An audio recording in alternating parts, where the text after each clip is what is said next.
अस्सलाम वालेकुम। मैं शम्मो बेगम इस्तकबाल करती हूँ आप सभी का आपके चैनल टेली खजाना में। आप लोग सोच रहे होंगे राहुल मियाँ कहाँ हैं, तो आप लोगों को बताना चाहती हूँ कि राहुल मियाँ को तो जेल में पकड़ के बंद कर दिया गया है। बड़ा लॉकअप लॉकअप लॉकअप करता रहता था। जब से मुए ने अपना चैनल शुरू किया है तब से ही सारे व्यूअर्स को खींच लिया, तो इन लोगों ने भी यही किया, उसको जेल में डाल दिया। तो अब उसने मेरे पास आया और बोल दिया कि शम्मो बेगम आप मेरे लिए काम करोगी, आप बहुत अच्छा रिव्यू करती हो। तो लो मैं आ गई, झूठ नहीं बोलूँगी, अल्लाह की कसम। चलिए अब एक एक करके आज के एपिसोड के बारे में डिटेल में बात करती हूँ। अल्लाह झूठ ना बुलवाए मुझसे, हर एक का पूरा हिसाब किताब मैंने लिख लिया है। ये डायरी और कलम मेरे हाथों में है और हर एक का हिसाब किताब बताऊंगी मैं। शुरू करते हैं। आज के एपिसोड में बहुत सी चीज़ें थी, देखने में चीज़ें बहुत सी अलग अलग लगी। जहाँ एक तरफ इन लोगों ने सोच लिया कि लग्जरी होटल पहुँच गए हैं हम लोग जो ऑर्डर करेंगे वो धड़ धड़ करके आ जाएगा। चाहे हम ऑर्डर करेंगे पिज्ज़ा, चाहे हम ऑर्डर करेंगे लस्सी, चाहे हम ऑर्डर करेंगे फेस वॉश, चाहे हम ऑर्डर करेंगे सनस्क्रीन, चाहे हम ऑर्डर करेंगे धूप, चाहे हम ऑर्डर करेंगे पेड़, सब दौड़ते दौड़ते आ जाएगा। और एकता कपूर इतनी स्मार्ट है कि ये सभी चीज़ें दौड़ते दौड़ते आ जाएंगी। बट एकता कपूर है बहुत ज़्यादा तेज़। उन्होंने जेल को ऐसा बनाया है जहाँ पे ना धूप आती है ना हवा आती है, और जितना ज़्यादा कियोस है, जितना ज़्यादा लॉकअप है, यही तो कॉन्सेप्ट है। मुझे याद है एकता कपूर जी एक बार बात कर रही थी, वो कह रही थी कि लॉकअप में मैं अपनी ज़िंदगी के एक्सपीरियंस को डालना चाहती हूँ। जिस तरीके से 2020 में और 21 में लॉकअप हो गया था और हम लोग घर के अंदर बैठकर बंद हो गए थे, तो वैसा ही एक्सपीरियंस मैं यहाँ पर जनता को देना चाहती हूँ। तो भैया ऐसा ही है, शो को उन्होंने ऐसे ही रखा है। अब ये देखो ये क्या कहते हैं, मुनावर, कितना शानदार खेल रहा है लड़का।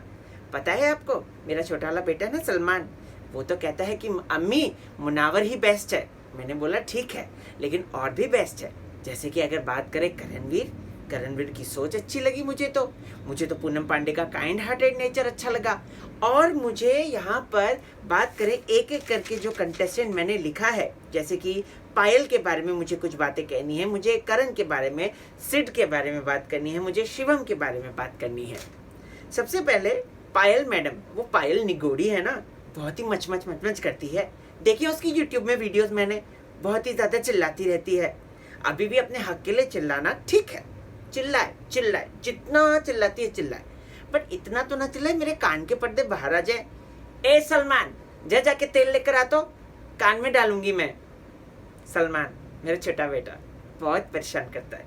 मेरे 3 बच्चे हैं, शाहरुख, सलमान, आमिर। तो सलमान सबसे छोटा वाला बेटा है, बहुत शैतान है, बहुत तंग करता है और बोलता है अम्मी क्या करूँ मैं, तेरा कैरेक्टर ढीला है। मैं कहती हूँ चुप, सावन आएगा और फिर उसके बाद सुधर जाएगा तू। चलो घर की बातें बाद में कभी अकेले में बताऊंगी मैं। अब मैं बात करती हूँ कि सबसे पहले तो पायल, इसने तो जीना हराम कर दिया मेरा। बाप रे, ये चाहिए वो चाहिए, ये चाहिए वो चाहिए, पेड़ चाहिए, मुझे हवा चाहिए, मेरे को धूप चाहिए, मेरे को ये चाहिए। मैं बोली अरे भाई बंद कर यार, ये टीवी देखकर ये क्या क्या चाय मांगती रहेगी। कल को तो ये बोल देगी कि हाय मेरे तो नहाने की जगह नहीं है, तो मेरा बाथटब लेकर आ जाओ। अब बाथटब कहाँ से लाएगी बेचारी एकता। मैं तो यही कहना चाहूंगी कि इसकी मांगों को बिल्कुल भी पूरी मत होने देना। ये ट्विटर पे भी ऐसी बोलती रहती है। पर हाँ, पायल दिल की अच्छी लगी मुझे, साफ लगी, लेकिन नॉमिनेशन में खेल गई। जो बंदी 2 लोगों के करीब थी, जिसने कि बबीता को इन्फ्लुएंस करा कि तेरे को कौन सा कलर चाहिए, तुझे तो ऑरेंज कलर चाहिए, जो तेरे लिए जो ओरिजिन है, तो तू उसको चुन। तो भैया वो बंदी बहुत ज़्यादा शार्प है, बहुत ज़्यादा शानी है। हमारे ना बम्बई में शानी बोलते हैं जो तेज़ होती है। अब मेरे को भी कभी कभार बोलते हैं शम्मू शानी। मुझे अच्छा लगता है सुनने में। अब उसके बाद क्या, उसके बाद अगर बात करी जाए तो बहुत से लोग आए, जैसे कि मुनावर का, मुझे मुनावर का बहुत अच्छा लगा। या मुझे तो लगता है जब भी वो आएगा ना, मैं उसका इंटरव्यू लेने के लिए ज़रूर पहुंच जाऊंगी, या फिर राहुल को भेज दूंगी। राहुल उसका इंटरव्यू ज़्यादा अच्छा लेगा। मैं तो घर से निकलती ही नहीं, ये सलमान, आमिर और ये शाहरुख, इनके ही बीच में लगी रहती हूँ। और इनके जब वालिद साहब आते हैं तो बाप रे बाप, इतना काम कराते हैं मेरे से, मैं क्या बताऊँ। चलो जी, अब इसके बाद अगर बात करें, यहाँ पर मुझे एक चीज़ अच्छी लगी कि आपको अपने पॉइंट्स को रखना है, आपको अपनी बातों को रखना है। अच्छे अच्छे कपड़े पहन के, पहले क्या होता था कि बिग बॉस जैसे शो में वहाँ पे डिज़ाइनर क्लोथ्स पहन लिए जाते थे, वहाँ पर जो है ऑडियंस को इस तरीके से रिझाने की कोशिश की जाती थी। लेकिन इस बार तो एकदम आप जो अच्छा बोलेगा, जो अपने अच्छे पॉइंट्स रखेगा, वही जो है विजेता बनेगा। और मुझे ऐसा लगता है पायल ने इस बात को अच्छी तरीके से गांठ बांध ली है। अब पायल आगे बढ़ती है या नहीं बढ़ती है पता नहीं, बट अल्लाह झूठ ना बुलवाए, मैं तो चुगली करती रहूंगी पायल की।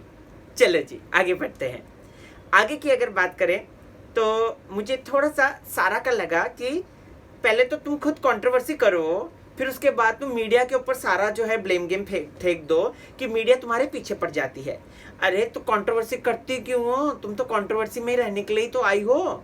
सारा की अगर बात करें तो सारा जिस तरीके से कंट्रोवर्सी कर करके आगे आई है, अभी तक तो उसका करियर चौपट हो जाता। वो फालूदा बेगम है ना, मुझे बताया था उसने सारा के चर्चे। अभी पोल नहीं खोलूंगी मैं यहाँ पे, खाली बुरा लग जाएगा। अल्लाह झूठ ना बुलवाए, झूठ नहीं बोलती मैं। चलो जी, सारा यहाँ पर बोलती है कि मीडिया को ज़रा ये करना चाहिए, थोड़ा सा रिस्ट्रेंज होना चाहिए, थोड़ा सा ऐसा करना चाहिए। मैं कहना चाहती हूँ कि तुम क्या करती हो? तुम भी तो मीडिया को अपने हाथों में खेलती हो, कभी कुछ फोटो डालती हो, कभी कुछ फोटो डालती हो, कभी कैसा करती हो, कभी कैसा करती हो। तुम भी तो अटेंशन पाती हो, फिर सारा के मीडिया, सारा ब्लेम जो है मीडिया पे क्यों डालती हो तुम? गलत बात है ना? गलत है ना? तो आप ना कॉमेंट करके मुझे ज़रूर बताओ कि ये गलत है या सही है। अब दोस्तों यहाँ पर निशा रावल की बात करते हैं। पता नहीं क्यों ये दीदी है ना, मेरे को बहुत ज़्यादा स्ट्रॉन्ग लग रही है। ये दीदी है ना, धीरे धीरे करके अपनी जो कंट्रोवर्सी हुई थी लास्ट, जब मुझे याद है, हाँ, जब मुझे सलमान ने एक बार पिक्चर दिखाने के लिए बोला था, उस वक्त इसकी खबर आ गई थी टीवी पे। मुझे याद है सलमान और मैं पिक्चर देख रहे थे, हम साथ साथ हैं, उसी दौरान जो है इसकी न्यूज़ आ गई थी कि इसके पति ने इसको मारा। मैंने तो बोला इसके वालिद साहब तो मेरे पे हाथ ही नहीं उठाते। अच्छी बात है, अच्छा नहीं उठाते, वरना मैं चप्पल मारूंगी उनको। हाँ, यहाँ पर इसके पिताजी ने, इसके वालिद साहब ने मेरे को बोला कि बेगम तुम अच्छा अच्छा खाना बनाओ, तुम्हारी भी वही ना यही हाल कर देंगे। हमने बोला भैया ये लड़की झूठ भी तो बोल सकती है, क्या पता करण मेहरा ने इसको मारा ही ना हो, क्या पता इसने खुद मारा हो।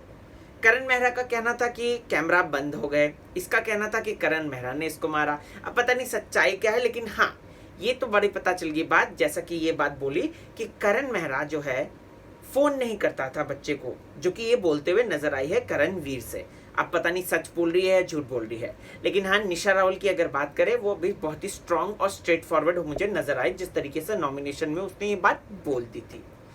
अब आगे बढ़ते हैं और बात करते हैं पायल की। पायल यहाँ पर दिव्या अग्रवाल को कॉपी करने की कोशिश कर रही है, मुझे तो बहुत अच्छी लगी। और मेरा जो बड़ा बेटा है ना आमिर, उसको भी बहुत अच्छी लगी थी दिव्या, जिस तरीके से वो बात करती थी। दिव्या अग्रवाल ने बिग बॉस के अंदर क्या किया, करण जौहर को कोस कोस के ट्रॉफी को जीत लिया है ना। और यहाँ पर ये क्या कर रही है पायल, कंगना को कोस के ये भी ट्रॉफी जीतना चाहती है लगता है। अब पता नहीं ये जीतेगी या कंगना इसे जिता देगी या कंगना इसका बैंड बजा देगी, ये तो भाई वीकेंड के बाद पे ही पता चलेगा। अरे रे ये वीकेंड का बाद, ये शाहरुख ना बड़ा ही बिग बॉस देखता है, तभी मेरे दिमाग में वीकेंड छाया हुआ है। ये वीकेंड का वार नहीं होता शाहरुख। यहाँ पे पता नहीं क्या होगा, यहाँ पे तो चार्जशीट दाखिल हुई है, तो देखना मजेदार रहेगा। चलो जी, मैं आगे बढ़ती हूँ, अल्लाह झूठ ना बुलवाए मुझसे। अब अगर बात करें यहाँ पे, तो सिद्धार्थ भी अपनी बातें खोलते हुए नजर आता है कि वो बुरी संगत में पड़ गया। मुझे याद है सिद्धार्थ की पंचबीट की, राहुल भाई साहब जो हैं हमारे, तो वो इंटरव्यू लेने के लिए गए थे, तो उस दौरान तो सिद्धार्थ बड़े फिट हुआ करते थे। अभी ऐसा लगता है कि गुलाब जामुन खा के मोटे हो गए हैं, पर कोई बात नहीं, धीरे धीरे वो पतला हो ही जाएगा। नहीं होएगा ना तो मैं अपना शीर खुरमा उसको खिला दूंगी, तब वो पतला भी हो जाएगा और स्मार्ट भी लगेगा और सेक्सी भी लगेगा, उसकी पूरी एब भी आ जाएगी। आगे बात करते हैं मुनावर की।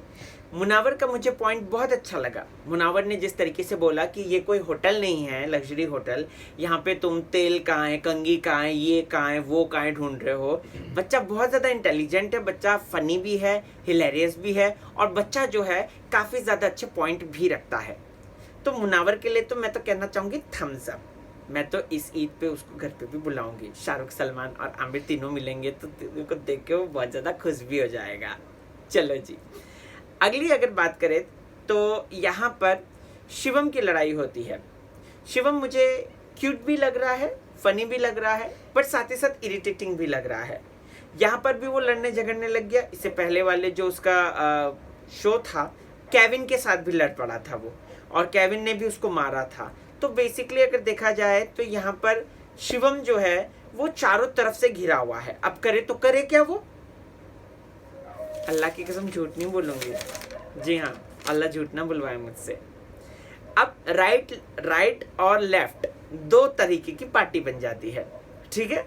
तो इसमें अगर आपको याद होगा तो बहुत ही सही तरीके से ये मुनावर ने एक पॉइंट बोला। मुनावर बोलता हुआ नजर आया कि मुझे तो ये ऑरेंज ही कपड़ा देंगे। मुनावर की क्या कंट्रोवर्सी पता ही है ना, कैसे वो जाति धर्म पर जो है वार करता है, कैसे हमारे हिंदू भाइयों पर मजाक करता है, या फिर हमारे धर्म के बारे में कुछ बोलता है। तो इसी वजह से शायद हो सकता है क्रिएटिव ने मुनावर को इस तरीके से परेशान करने के लिए रखा हो।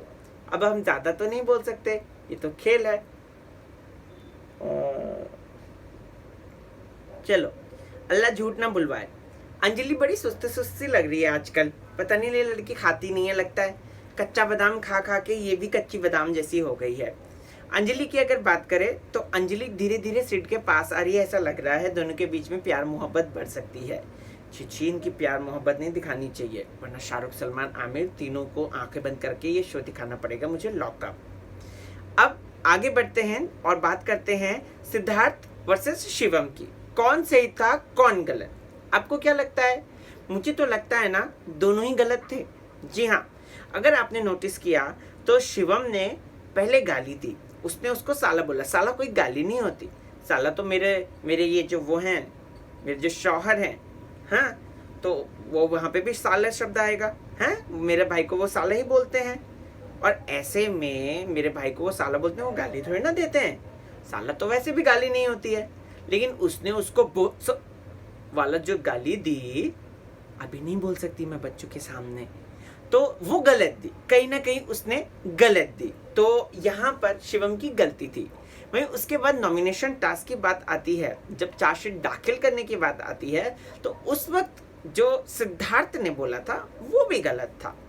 जिस तरीके से दिल्ली के लड़कों पर कमेंट कर दिया, मुझे याद है फारूक दिल्ली का लड़का था जिसके साथ मेरा इश्क हुआ था। मुझे याद है शाहरुख दिल्ली का लड़का था, लंबे लंबे ये बाल, गोरे गोरे मुंह, और जो होठ थे उसके, पतला पतला सा था वो शाहरुख, वो भी दिल्ली का था। तो मैं यहाँ पे ये कहना चाहती हूँ कि दिल्ली के लड़के इतने बुरे भी नहीं होते जितना यहाँ पे दिखाने की कोशिश कर रही थी।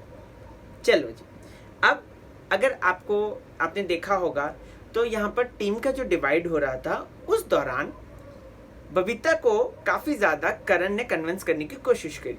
बबीता को तुरंत करण ने अपने खेमे में ले लिया। इसका मतलब क्या हुआ? इसका मतलब हुआ कि बबीता एक स्ट्रॉन्ग प्लेयर है, और बबीता भले दिमाग ना चलाती हो, लेकिन उसकी पहलवानी के दम पे कोई जो फिजिकल टास्क आएगा, करणवीर तो भैया वो घर घर का पानी पिया हुआ है, उसने बिग बॉस का स्वाद भी चखा है, उसको पता है कि स्ट्रॉन्ग प्लेयर्स की क्या इंपॉर्टेंस होती है। और इसी के चलते करणवीर ने उसको तुरंत झपट्टा मार के रख लिया। तहसीनपुरा वाला को देखकर मुझे हंसी आ गई थी, जिस तरीके से वो कर रहा था। सच में आप लोगों को क्या है कहना, जरूर बताइएगा। चलो जी, अब इसके बाद एक एक करके नॉमिनेशन आता है। हर कोई नॉमिनेट करता है, बट बेचारा सिद्धार्थ जो है यहाँ पर भी क्यूट सा बंदा है, प्यारा सा बंदा है, तो मैं इतना कहना चाहूँगी कि उसको नहीं होना चाहिए था नॉमिनेट, बट वो नॉमिनेट हो गया। तो इस हफ्ते के नॉमिनेटेड सदस्यों की अगर बात करें तो मुनावर, सिद्धार्थ, स्वामी और साइशा और शिवम है। मुझे तो लगता है कि स्वामी जी जाएंगे, क्योंकि उनको गाय का दूध नहीं मिल रहा है। गाय का दूध, अब भाई जेल है, जेल के अंदर गाय का दूध कैसे आ सकता है पता नहीं, हमें तो समझ में नहीं आता। लेकिन हाँ, अगर कोई टास्क जीत लिया स्वामी जी ने तो डेफिनेटली उनको गाय का दूध मिल सकता है। देखिए यहाँ पर बड़ी ही चालाकी से पायल ने 2 बंदों को चटका लगा दिया जो कि उसी के अपने दोस्त हैं, जिसे कि वो दोस्त मान रही थी, राइट। मेरा ये गिर रहा है, तो मुझे ना मेरे जो शौहर है ना, वो आएंगे तो वो देखेंगे तो बोलेंगे कि ऐसे में कैसे वीडियो बना सकती है तू शम्मो, तो तू कपड़ा ढक कर बनाया कर वीडियो। हाँ, अल्लाह झूठ ना बुलवाए मुझसे। फिर उसके बाद हम लोग देखते हैं कि शिवम और सिद्धार्थ दोनों ही दोस्ती करते हुए नजर आते हैं। दोस्ती तो करते हैं, अच्छी लगती है, बट इनके बीच की जो दूरियां हैं वो मुनावर जो है बड़े ही चालाक तरीके से अलग करने की कोशिश करता है। वो बोलता है कि दोस्त, तूने जो है कर ली दोस्ती, लेकिन जब टास्क होगा ना उसमें चल रहे, हट रहे, ये कर रहे, वो कर रहे करना और प्रोवोक कर देना। शो इंटरेस्टिंग तो हो गया, उससे शो इंटरेस्टिंग हो भी जाएगा, लेकिन उससे क्या होगा कि ये दोनों आपस में लड़ेंगे। वो कहावत तो सुनी होगी ना आपने, 2 बंदर की लड़ाई में बिल्ली बीच में से रोटी लेकर चली गई। 2 बिल्लियों की लड़ाई में बंदर बीच से रोटी लेकर चला गया। तो ऐसा मुनावर का हो सकता है।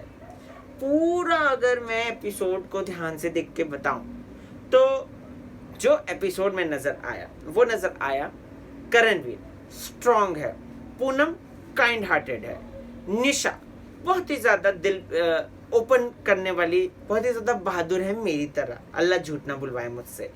और साथ ही साथ अगर बात की जाए तो मुनावर वो फनी है, चालाक है, और सब धीरे धीरे करके अपने कैरेक्टरिस्टिक्स में आ रहे हैं।